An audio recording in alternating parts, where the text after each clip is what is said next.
Shalom GB Renewal, mari bergabung dalam Unity in Prayer. Kami mengajak Bapak dan Ibu untuk bergabung bersama dalam Unity in Prayer melalui Zoom online setiap hari Selasa jam 7 malam.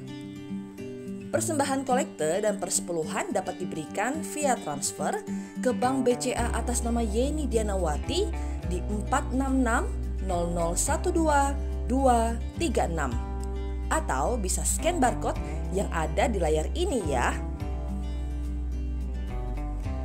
Persembahan diakonia bisa diberikan melalui Bank BCA atas nama Aldi Yuda di 277 1525 727. Bagi Anda yang membutuhkan pelayanan doa atau lain sebagainya, bisa menghubungi Office the Pastor di 0878 8377 1100. Tuhan Yesus memberkati.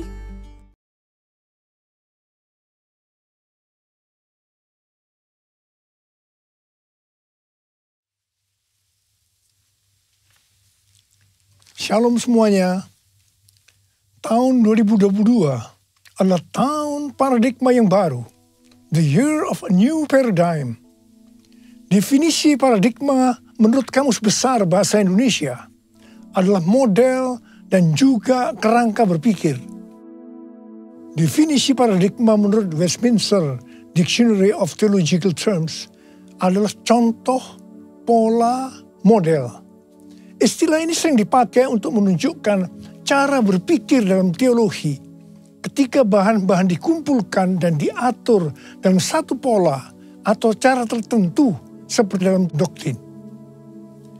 Tuhan Yesus memberikan ayat emas untuk tema ini, yaitu Yesaya 43 ayat 18 sampai dengan 21 dan Filipi 3 ayat 13 sampai dengan 14. Melalui ayat-ayat ini, Tuhan menuntun kita untuk memasuki tahun 2022 yang disebutkan sebagai tahun paradigma yang baru.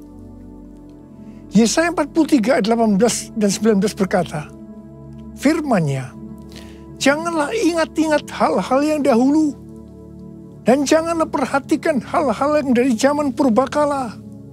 Lihat, aku hendak membuat sesuatu yang baru, yang sekarang sudah tumbuh. Belumkah kamu mengetahuinya?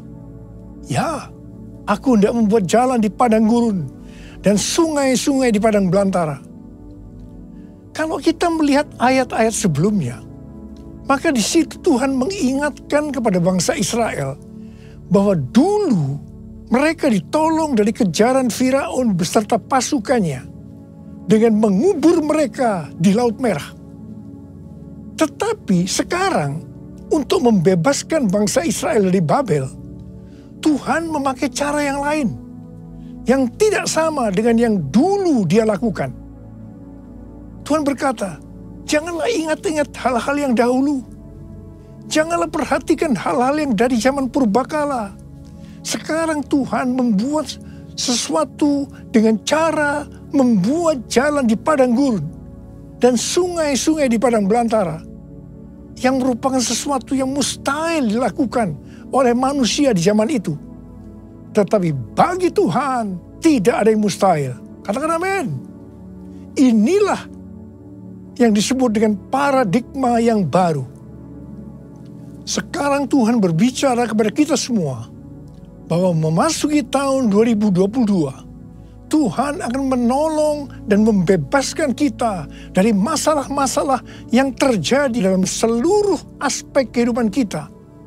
Apakah itu sakit penyakit, keluarga, pelayanan, bisnis, sekolah, masa depan, dan lain-lain dengan cara yang baru atau paradigma yang baru. Kita akan mengalami seperti yang terdapat dalam 1 Korintus 2 ayat 9 yang berkata, tetapi seperti ada tertulis, apa yang tidak pernah dilihat oleh mata, dan tidak pernah didengar oleh telinga, dan yang tidak pernah timbul dalam hati manusia, semua yang disediakan Allah untuk mereka yang mengasihi Dia. Ada 3 hal yang harus diperhatikan dalam memasuki tahun paradigma yang baru ini.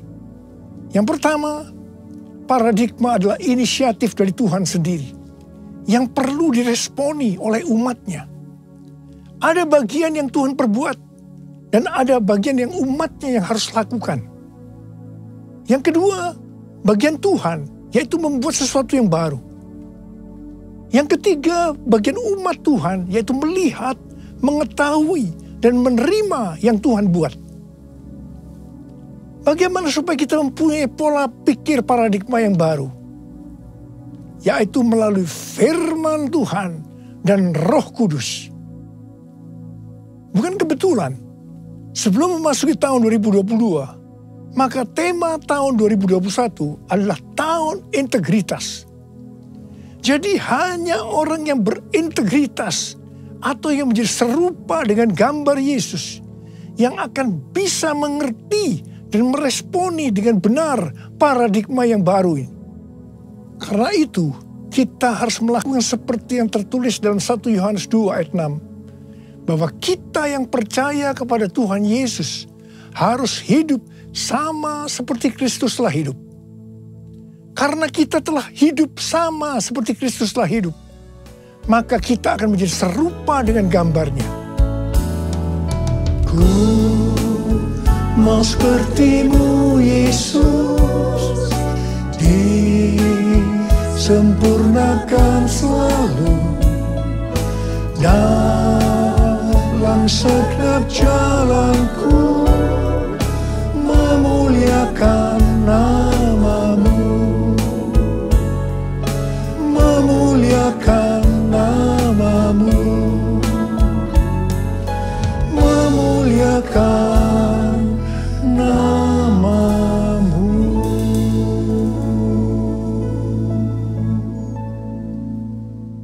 Rasul Paulus mengingatkan kita melalui Filipi 3 ayat 13 dan 14 yang berkata, saudara-saudara, aku sendiri tidak menganggap bahwa aku telah menangkapnya.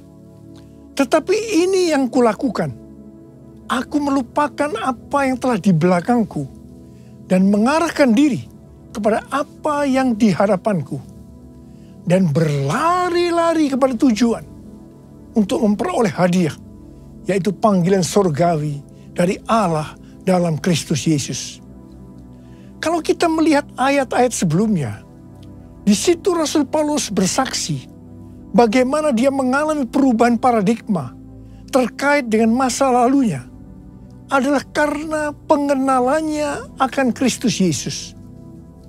Jadi orang yang berjumpa dengan Tuhan Yesus seharusnya mengalami perubahan paradigma. Artinya memiliki paradigma yang baru. Setelah Rasul Paulus mengalami paradigma yang baru, karena dia mengenal Tuhan Yesus, maka sesuai dengan Filipi 3 ayat 13 dan 14 tadi, maka Rasul Paulus melupakan apa yang telah di belakangnya. Artinya melupakan apa yang pernah dilakukan dan mengarahkan diri kepada apa yang di hadapannya dan berlari-lari kepada tujuan. Artinya mengejar sekalipun menderita untuk memperoleh hadiah, yaitu panggilan surgawi dari Allah dalam Yesus Kristus.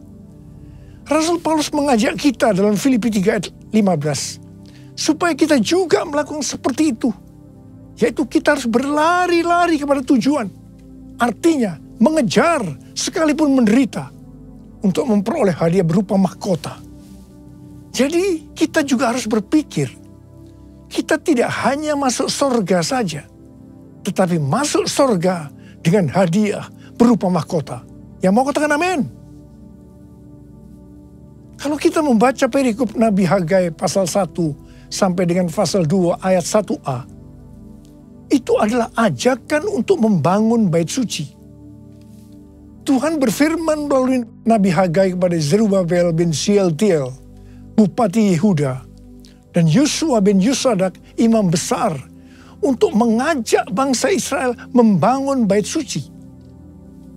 Tuhan menegur bangsa Israel karena mereka hanya sibuk membangun rumahnya sendiri. Tetapi rumah Tuhan tidak dibangun dan tetap menjadi reruntuhan. Tuhan berkata kepada bangsa Israel, karena itu lihatlah keadaan dirimu. Kamu menabur banyak tetapi membawa pulang hasil sedikit. Kamu makan tetapi tidak sampai kenyang. Kamu minum, tetapi tidak sampai puas. Kamu mendapat upah, tetapi tidak pernah cukup. Karena seperti ditaruh dalam pundi-pundi yang berlubang. Yang artinya, kemungkinan banyak pengeluaran yang tidak terduga. Seperti sakit, dicuri, ditipu, dirampok, dan lain-lain. Teguran yang sama sekarang Tuhan berikan juga kepada kita. Karena hari-hari ini banyak di antara kita yang sibuk membangun keperluan-keperluan kita secara jasmani. Sedangkan manusia rohani kita tidak dibangun. Tidak diperhatikan. Pertanyaannya, bagaimana dengan keadaan saudara? Apakah sama dengan bangsa Israel pada waktu itu? Tuhan berkata kepada bangsa Israel bahwa kalau mereka membangun rumah Tuhan, maka mereka akan diberkati baik secara jasmani maupun rohani. Demikian juga Tuhan berbicara kepada kita.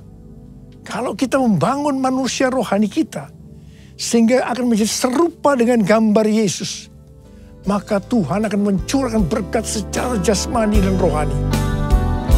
Jadikan aku bait suci-Mu yang kudus dan yang tiada bercela. Jadikan aku mesbah doa-Mu bagi keselamatan bangsaku, bagi keselamatan bangsaku, bagi keselamatan bangsaku.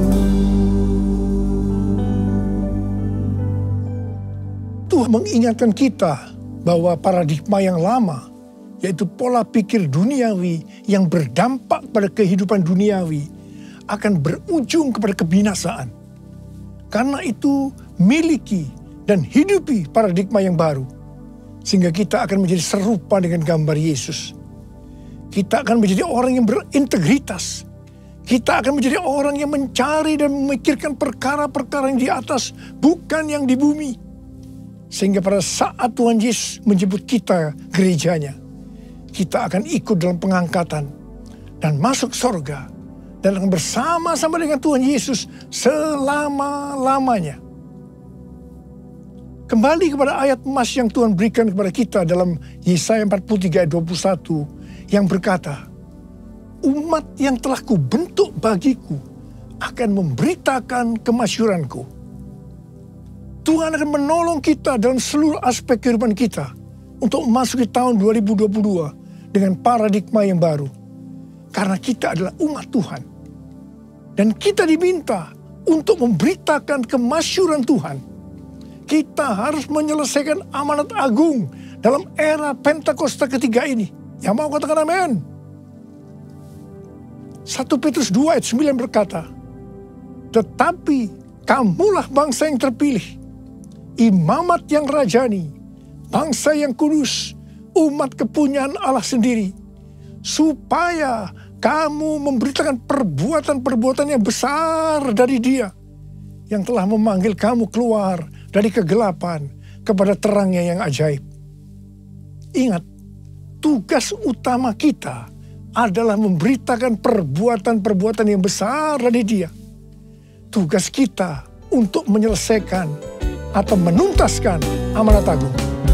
Kamulah bangsa yang terpilih, imamat rajani, bangsa yang kudus, umat kepunyaan Allah, untuk memberitakan perbuatannya yang memanggil engkau dari gelap pada terangnya yang ajaib. Arti imamat yang rajani adalah yang pertama, imam kepunyaan raja atau imam yang melayani raja. Jadi kita melalui Tuhan Yesus Kristus sudah menjadi imam di hadapan Allah. Yang artinya kita melayani Dia, Raja di atas segala raja, untuk taat kepada segala perintahnya, untuk menyenangkan hatinya. Dan arti yang kedua dari imamat yang rajani adalah status kita sebagai imam dan raja sesuai dengan Wahyu 5 ayat 10 yang berkata, dan engkau telah membuat mereka menjadi suatu kerajaan dan menjadi imam-imam bagi Allah kita, dan mereka akan memerintah sebagai raja di bumi. Semua ini terjadi karena sesuai dengan Wahyu 5 ayat 9 yang berkata bahwa kita sudah dibeli dengan darah Yesus. Pertanyaannya, dibeli dari siapa? Sesuai dengan Kisah Para Rasul 26 ayat 18. Bahwa sebelum kita percaya kepada Tuhan Yesus, kita di bawah kuasa iblis. Jadi kita dibeli dengan darah Yesus dari tangan iblis. Ingat, kita adalah milik Tuhan Yesus. Kita sudah dibeli dengan harga yang mahal, yaitu darah Tuhan Yesus. Setelah itu, Tuhan Yesus membuat kita menjadi suatu kerajaan. Dan kita menjadi imam bagi Allah kita. Dan memerintah sebagai raja di bumi. Memerintah sebagai raja di bumi itu artinya, yang pertama, menyatakan kuasa roh Allah seperti yang dilakukan oleh Tuhan Yesus dan mengusir setan, melenyapkan penyakit, menghardik badai. Jadi kita diberikan kuasa untuk melakukan hal-hal itu. Yang kedua, memerintah sebagai raja di bumi. Itu artinya menyatakan kehendak Allah dengan memberitakan keselamatan dan pengampunan dosa. Matius 16 ayat 19 berkata, kepadamu akan kuberikan kunci kerajaan sorga. Apa yang kau ikat di dunia ini akan terikat di sorga. Dan apa yang kau lepaskan di dunia ini akan terlepas di sorga. Dan yang ketiga, memerintah sebagai raja di bumi itu artinya memerintah sebagai raja di bumi bersama Kristus dalam kerajaan 1000 tahun. Wahyu 20 ayat 6 berkata, berbahagia dan kuduslah ia yang mendapat bagian dalam kebangkitan pertama. Kematian yang kedua tidak berkuasa lagi atas mereka. Tetapi mereka menjadi imam-imam Allah dan Kristus. Dan mereka akan memerintah sebagai raja bersama-sama dengan dia 1000 tahun lamanya. Haleluya! Mungkin ada di antara kita yang tidak sadar betapa dahsyat kuasa yang Tuhan berikan kepada kita. Mungkin ada di antara kita yang hidupnya selalu dalam kekalahan. Mungkin dalam masa pandemi ini terlalu banyak masalah-masalah yang kita hadapi. Sehingga ada yang tawar hati.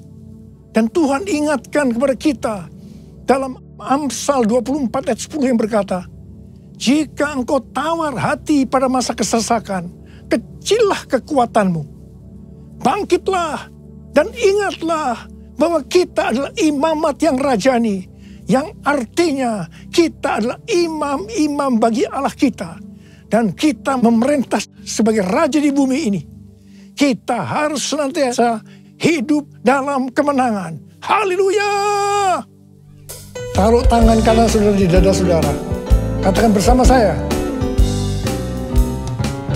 Akulah bangsa yang terpilih, imamat rajani, bangsa yang kudus, umat kepunyaan Allah, untuk memberitakan perbuatannya yang memanggil aku dari gelap pada terangnya yang ajaib. Haleluya! Memasuki tahun 2022, saya katakan bahwa persembahan sulung adalah paradigma yang baru untuk memberkati umatnya, yaitu saudara dan saya. Kalau saudara percaya, katakan amin. Amsal 3 ayat 9 dan 10 berkata, muliakanlah Tuhan dengan hartamu, dan dengan hasil pertama dari segala penghasilanmu, maka lumbung-lumbungmu akan diisi penuh sampai melimpah, limpah, limpah. Dan bejana pemerahanmu akan meluap dengan air buah anggurnya. Persembahan sulung untuk tahun 2022 adalah seluruh penghasilan yang didapatkan pada bulan Januari 2022 dan diberikan pada bulan Februari tahun 2022. Dan ini sudah kita lakukan lebih dari 10 tahun. Persembahan sulung adalah hasil pertama yang merupakan hasil terbaik secara kualitas dan kuantitas. Hasil pertama dari gaji kita, bukan sisa-sisa. Ini merupakan referensi dari catatan Amsal 3 ayat 9 dan 10 dari The Apologetics Study Bible dan catatan Alkitab Penuntun Hidup Berkelimpahan seri Life Application Study Bible versi Injili. Dalam Alkitab, Tuhan Yesus sendiri yang menyinggung tentang memberikan persembahan dari seluruh penghasilan dari seorang janda miskin dalam Markus 12 ayat 41 sampai 44. Di sini Tuhan Yesus berkata kepada murid-muridnya, "Aku berkata kepadamu, sesungguhnya janda miskin ini memberi lebih banyak daripada semua orang yang memasukkan uang ke dalam peti persembahan. Sebab mereka semua memberi dari kelimpahannya. Tetapi janda ini memberi dari kekurangannya, semua yang ada padanya, yaitu seluruh nafkahnya." Di sini Tuhan Yesus tidak melihat besarnya jumlah persembahan, tetapi melihat berapa persen dari penghasilan yang dipersembahkannya. Janda miskin ini justru memberikan seluruh penghasilannya. Persembahan ini adalah persembahan yang terbaik. Tuhan Yesus memberikan yang terbaik kepada kita, yaitu nyawanya. Karena itu, kita harus memberikan persembahan yang terbaik buat Tuhan Yesus. Memang, persembahan sulung ini bukan satu paksaan, tetapi merupakan ekspresi ucapan syukur atas kasih, berkat, penyertaan, dan pertolongan Tuhan.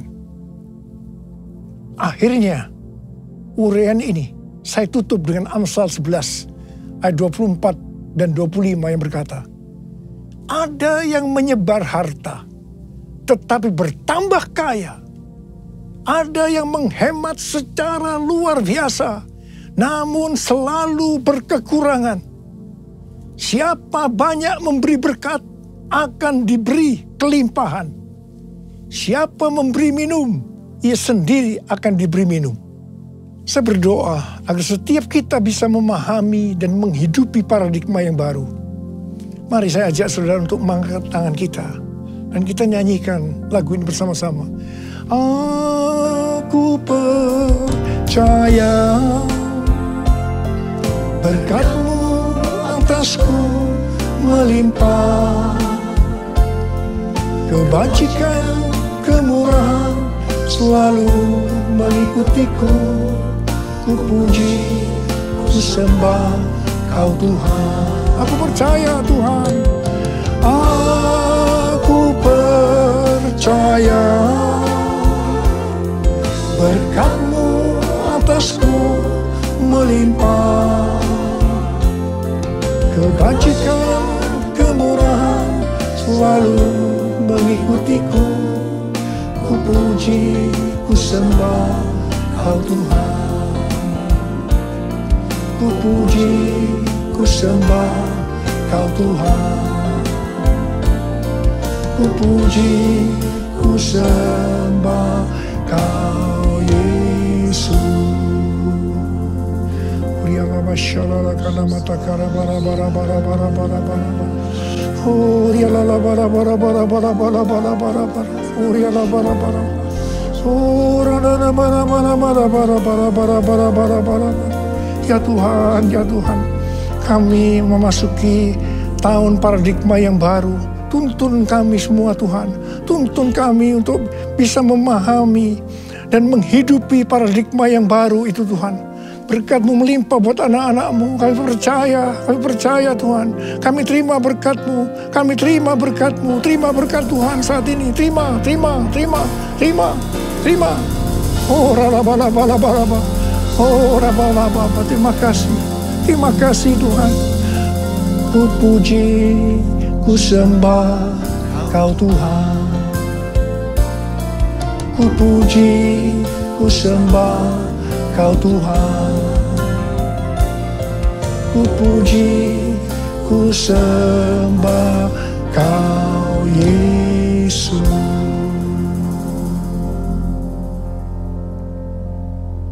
Mari saudara-saudara, kita akan masuk dalam perjamuan kudus. Kita akan mengingat ayat ini. Sebab setiap kali kamu makan roti ini dan minum cawan ini, kamu memberitakan kematian Tuhan sampai Ia datang. Perjamuan kudus adalah perjamuan Tuhan Yesus sendiri. Setiap kali kita masuk dalam perjamuan kudus, Tuhan Yesus selalu berkata, biarlah ini menjadi peringatan akan daku. Karena itu mari arahkan hati kita kepada Tuhan, kepada kebaikan Tuhan Yesus. Supaya kita lebih mengasihi Tuhan Yesus. Supaya kita lebih mengasihi satu dengan yang lain. Mari tundukkan kepala. Bapa, siapakah kami sebelum kami mengenal Engkau? Kami semua orang berdosa. Upah dosa adalah maut, mati. Tapi Engkau yang tidak berdosa telah dijadikan dosa oleh karena kami. Engkau harus turun dari sorga mulia, menjelma menjadi manusia, dan mati ganti kami dengan penderitaan yang luar biasa. Sungguh kalau kami pikirkan, ya Tuhan, betapa baiknya Engkau itu. Engkau jadikan kami sebagai anak-anak-Mu. Engkau tuntun, Engkau bela, Engkau lindungi, Engkau berkati kami. Engkau sembuhkan kami. Engkau juga tegur kalau kami berbuat salah. Itu Engkau ya Aba. Itu Engkau ya Aba. Saudara, Tuhan Yesus akan memberkati kita melalui perjamuan kudus. Tapi Tuhan mau kita makan dan minum dengan cara yang benar. Mari, setiap kita introspeksi. Lihat keadaan diri masing-masing. Jangan menyimpan dosa. Kalau Tuhan ingatkan ada dosa yang harus kita selesaikan saat ini, langsung kita minta ampun. Ampuni, ampuni kami Tuhan. Ampuni ya Tuhan. Ampuni, ampuni. Tuhan, ampuni kami semua. Ampuni kami semua ya Tuhan, ampuni. Terima kasih ya Bapa. Kami akan masuk dalam perjamuan kudus dengan hati yang penuh ucapan syukur. Dalam nama Yesus kami berdoa. Amin. Sekarang mari saya ajak saudara untuk mengangkat roti di tangan kanan kita tinggi-tinggi. Sebab apa yang telah kuteruskan kepadamu telah aku terima dari Tuhan. Yaitu bahwa Tuhan Yesus pada malam waktu diserahkan mengambil roti. Dan sesudah itu ia mengucap syukur atasnya. Ia memecah-mecahkannya dan berkata, inilah tubuhku yang diserahkan bagi kamu. Perbuatlah ini menjadi peringatan akan aku. Saudara kasih Tuhan, bukankah roti yang kita pecah-pecahkan ini adalah persekutuan kita dengan tubuh Kristus? Mari kita makan dalam nama Yesus.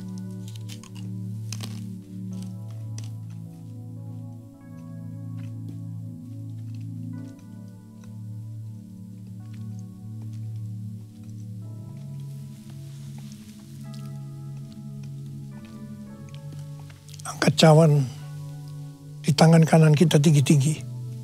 Demikian juga ia mengambil cawan sesudah makan. Lalu berkata, cawan ini adalah perjanjian baru yang dimeteraikan oleh darahku. Perbuatlah ini. Setiap kali kamu meminumnya menjadi peringatan akan aku.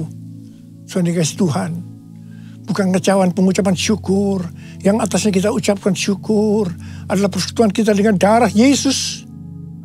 Mari kita minum dalam nama Yesus.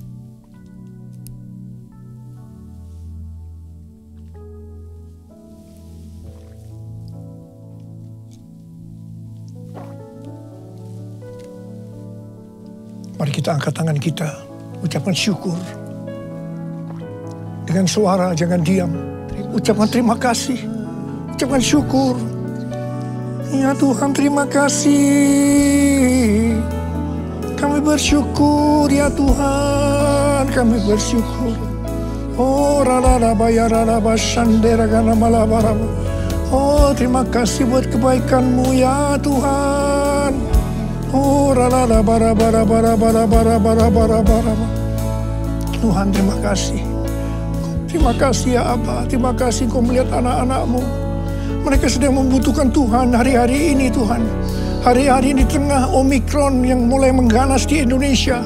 Hamba-Mu akan perkatakan, hai Omikron, Dalam nama Yesus, diam, tenanglah.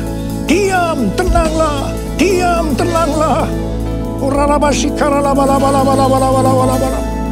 Bapa, Engkau memberikan anak-anak-Mu sehat. Tidak terpapar ya Tuhan. Berkati anak-anak-Mu. Tidak ada yang berkekurangan. Semua dicukupkan. Malah berkelimpahan dalam berbagai kebajikan. Tuhan terima kasih. Terima kesembuhan. Terima berkat Tuhan. Terima.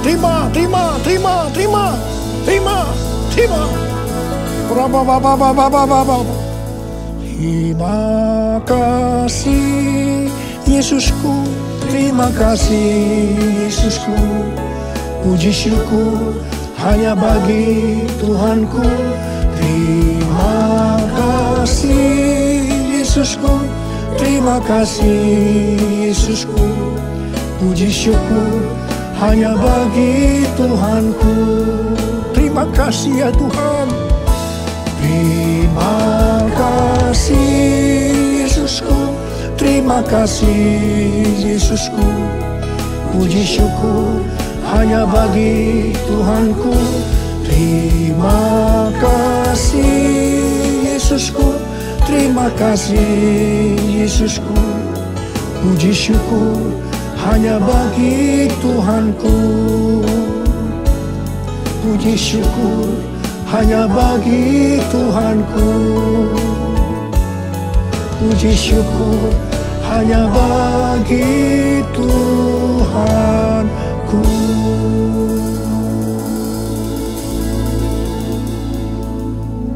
Sekarang terimalah berkat Tuhan. Kasih karunia berlimpah-limpah daripada Allah Bapa dalam Anak yang tunggal Yesus Kristus. Persekutuan yang manis dengan Roh Kudus menyertai saudara sekalian mulai hari ini. Sampai Tuhan Yesus datang menjemput kita di awan-awan dan bahkan sampai selama-lamanya. Yang percaya bersama-sama katakan, Amin.